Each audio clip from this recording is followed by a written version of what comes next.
Hi, my name's Jorja and I'm in my third year at the University of Sussex studying law with business and management. So I'm going to be speaking today about budgeting and a few ways that you can manage your money successfully at university. So firstly, I'm going to be sharing some of my money worries before I came to university. Then I'm going to be speaking about housing and rent, so some factors you might want to consider when you're looking at accommodation. And thirdly, looking at social life and ways to make your money go a little bit further.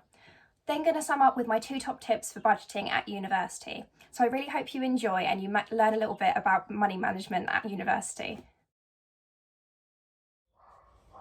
Before coming to university, I was really conscious of the need to budget, becoming more independent, and for me moving away from home. Both my family and I believed a lot of misconceptions about the cost of university, which made me quite nervous. So affording things like rent, your travel, groceries, all were factors that I previously hadn't had to worry about so much. In hindsight, it definitely shouldn't have been such a worry. And if I'd known the facts about the cost of university, I definitely wouldn't have felt so nervous. Hopefully we can give you a flavour about budgeting at university today. Obviously, my experiences may not be applicable to you. Everyone has their own circumstances and situations that will apply differently. However, hopefully it just gives you a flavour and maybe puts your mind at ease if it's something that you're worried about. So, in terms of housing, everyone has their own preferences and different priorities are going to come at different costs. So, for example, for me, I was really adamant in my first year that I wanted an ensuite. So I only applied to accommodations where the students would have their own bathrooms. For me, this worked absolutely wonderfully because I was happy in there, I had my own space, and I was in the most modern halls. So that really worked well for me. But in my second and third year, I decided to stay on campus again. So this isn't the typical route for university students, as they tend to move off campus in the second and third year, into town probably. But for me, I just love living at the heart of the uni, so I decided to stay. So with this, my priorities really changed. I found it much more important to save a little bit more money. So I shared a bathroom and I lived with a lot more people in my block and managed to save an incredible amount of money considering it was just a small change in my accommodation.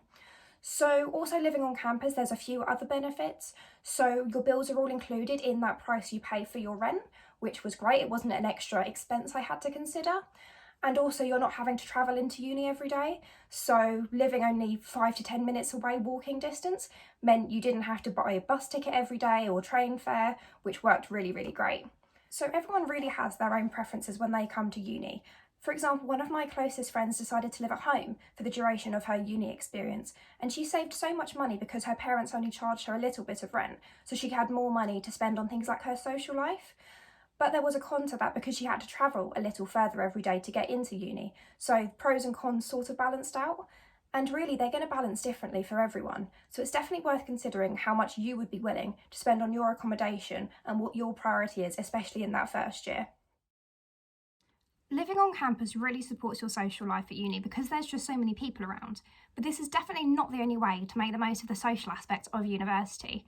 Joining societies is so beneficial because it helps you mix with people with similar interests and build up great friendships. It should be noted that some of these come at a cost, so it's just something to factor into before you automatically sign up. As an example, I paid £65 to join the dance club in my first year, but then we got reduced travel costs and money off of our training clothes, so it balanced out, but it's just something to consider.